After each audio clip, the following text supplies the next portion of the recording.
Olá, começa aqui o Religare Conhecimento e Religião. Vamos continuar a conversa que explora sobre os mistérios e as práticas da religião Wicca, a bruxaria moderna. O convidado de hoje é o sacerdote da tradição diânica nemorenses, Wagner Quintão. Ele vai falar sobre a Wicca. Bem-vindo, Wagner, e obrigado por você ter continuado conosco aqui no Religare. Acompanhe as notícias do Religare pelo site da TV Horizonte. O nosso endereço é www.tvhorizonte.com.br/religare. Na nossa página você acessa os vídeos das entrevistas e fica sabendo sobre o que acontece no programa. Nós estamos também nas redes sociais. Procure por Religare Conhecimento e Religião e deixe os seus comentários para a nossa equipe. Wagner, eu tenho sempre começado os blocos da nossa conversa com uma pergunta de natureza pessoal. Você é professor de matemática. Como é que é essa relação entre ciência e a prática religiosa? A Wicca, ela consegue introduzir vários elementos de várias ramificações de várias linhas de pensamento. Entendo. Então, a ciência não é inimiga da Wicca. Então, nós temos consciência das coisas que a ciência desenvolve, das coisas que a ciência tem, e a gente consegue fazer até um elo entre a ciência e a nossa espiritualidade.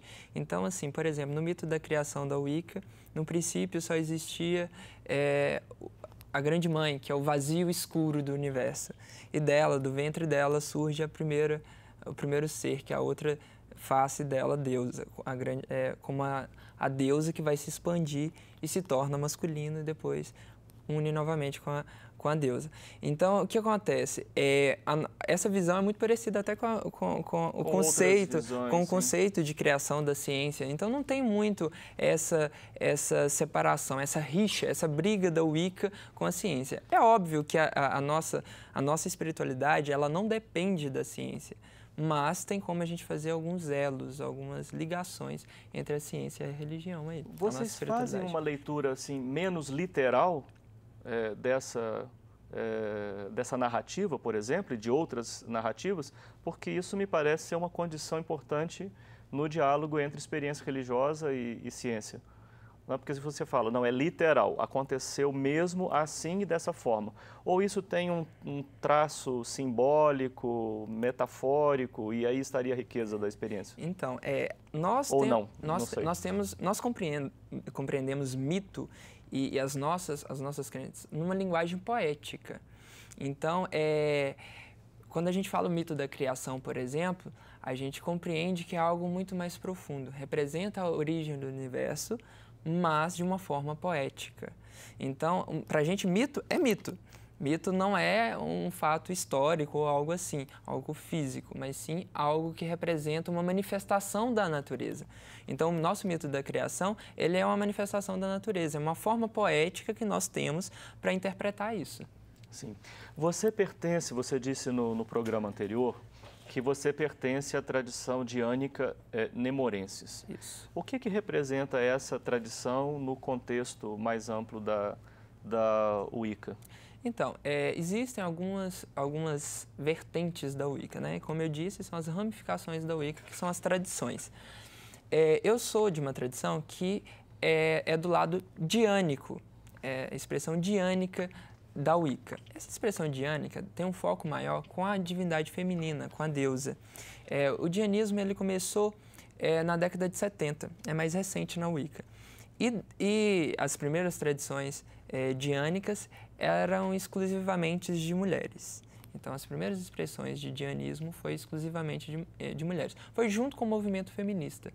Então, esse foco maior à divindade feminina, para a gente, diânicos, é necessário porque nós vivemos numa sociedade que durante muitos anos teve um foco ao Deus, ao patriarcado. Então, nós temos o Deus, mas de uma forma secundária, porque porque a gente acredita que é necessário resgatar esse sagrado feminino para chegar ao equilíbrio entre Deus e a deusa, entre o feminino e o masculino, porque o masculino está muito em alta e a gente precisa buscar esse equilíbrio. Então a gente sobressai o nosso culto à deusa Sim. e ao sagrado feminino. É esse o sentido, por exemplo, que o Claudinei Prieto dá ao termo Wicca, a religião da deusa? Sim, sim, porque é uma das religiões que tem o maior foco à divindade feminina, a que mais trabalha com o sagrado feminino e compreende que essa necessidade do resgate ao sagrado feminino.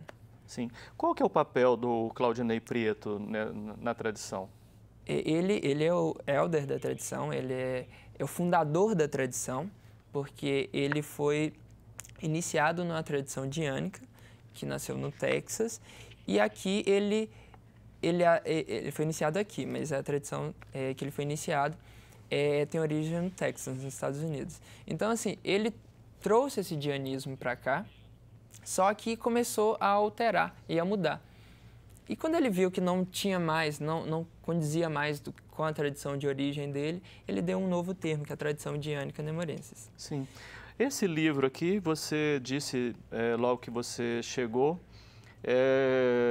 não só fala da tradição, explica a tradição, mas inclusive apresenta alguns rituais, a gente vê aqui no final.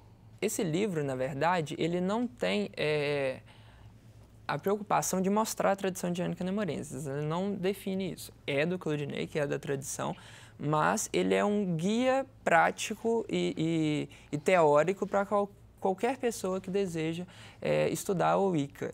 E é o livro responsável por diversas tradições que surgiram depois dos anos 80, 90. Então, ele foi responsável para o conhecimento da Wicca de forma geral. Aí na capa está falando mais ou menos quantas cópias foram vendidas. Já foram vendidos 200.000 exemplares. Sim. Então, esse livro foi o responsável pelo movimento da Wicca. O Claudinei, ele é um dos pioneiros da Wicca no Brasil, porque a Wicca é bem recente, como eu disse, é 80, Sim. 90. Mas, enfim, a bruxaria tem seus livros. Sim. Você disse, aqui é um guia prático, Sim. mas aquele famoso livro das bruxas, livro dos bruxos, Sim. O que representa o livro na tradição de vocês? Então, o livro das sombras da tradição, ele carrega toda a ritualística e todo o treinamento da tradição. Então, esse livro é exclusivo dos dedicados e iniciados, mais dos iniciados, porque quem tem o livro completo, o livro das sombras completo, é o iniciado. Então, assim, é um livro que não é divulgado, é um livro que fica apenas na tradição, porque lá estão as nossas práticas, rituais e treinamento de acordo com a tradição. Então, só pode ter acesso a isso quem é da tradição. Esse livro não. Esse livro qualquer wiccaniano pode obtê-lo e construir suas práticas em cima disso, que ele é básico, ele traz a estrutura da Wicca para a pessoa. Sim. Você tem insistido muito na ideia de natureza. O que é essa espiritualidade de integração com a natureza? Você vem tematizando isso ao longo da nossa conversa. Sim, a Wicca, ela resgata essa conexão do homem com a natureza. O homem perdeu isso. A gente não fala que para isso você precisa ir para uma aldeia e começar a montar uma sociedade ali. Não, a gente tem como conectar com a natureza mesmo nas cidades grandes. A gente consegue restabelecer essa conexão, vivendo os sabás, que são rituais de conexão com a natureza, que representa cada fase, cada período, tem a ver com as estações.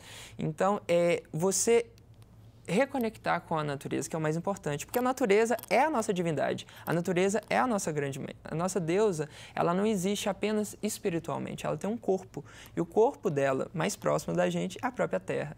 Então, nós temos que cuidar da terra, conectar com o ciclo dela, restabelecer isso, porque é aí que a gente vai conseguir até uma cura pessoal. Porque quando você celebra o ciclo da Terra, você sente o ciclo e você começa a mudar as coisas na sua vida. Essa integração, ela implica uma dieta específica? Não, não se você não tem um propósito específico para aquilo. Então, numa tradição, pode ser que tenha um momento que você tem uma dieta ou algo para fazer. Um jejum. Um jejum ou algo assim, com o objetivo específicos, mas nada que seja da religião. Assim, por exemplo, não pode comer isso, não pode comer aquilo. Não há isso. Tem alguns wiccanianos que são vegetarianos, aí é por vontade própria, não é a religião. A Wicca, ela não determina a maneira que você deve alimentar. Mas você tem que compreender que o alimento é sagrado, que o alimento vem da grande mãe. Então, aquilo não é uma simples comida, aquilo é parte do corpo da deusa. Né? Aquilo em qualquer momento ou aquilo no momento ritual? Em qualquer momento. A Wicca não é apenas nos sabás ou nos esbás. A Wicca, você celebra e você vivencia ela no seu dia a dia. Então, quando a gente acorda, tem algumas pessoas que têm orações próprias também. Quando você come, quando você respira, quando você ingere algum líquido, tudo isso você está em conexão com a terra, em conexão com a natureza, e você está conectando com todo esse universo que é a Wicca. A Wicca não é apenas aquele momento. Ela é o seu dia a dia. Então, não tem vida social separada da vida religiosa, é uma coisa só. Isso está integrado, de certa forma, a esse momento também que as pessoas buscam integração com a natureza, não por razões religiosas, mas por razões ecológicas.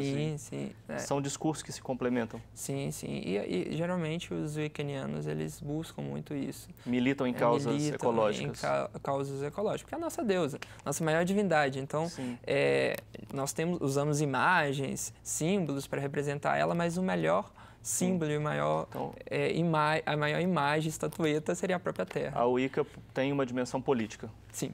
Com certeza. Sentido. Tem um posicionamento bom político, não apenas nisso, em vários outros temas. Então vamos poder, daqui no último bloco da nossa conversa, vamos poder falar sobre esses outros vários temas. Nós vamos fazer um breve intervalo e voltamos já.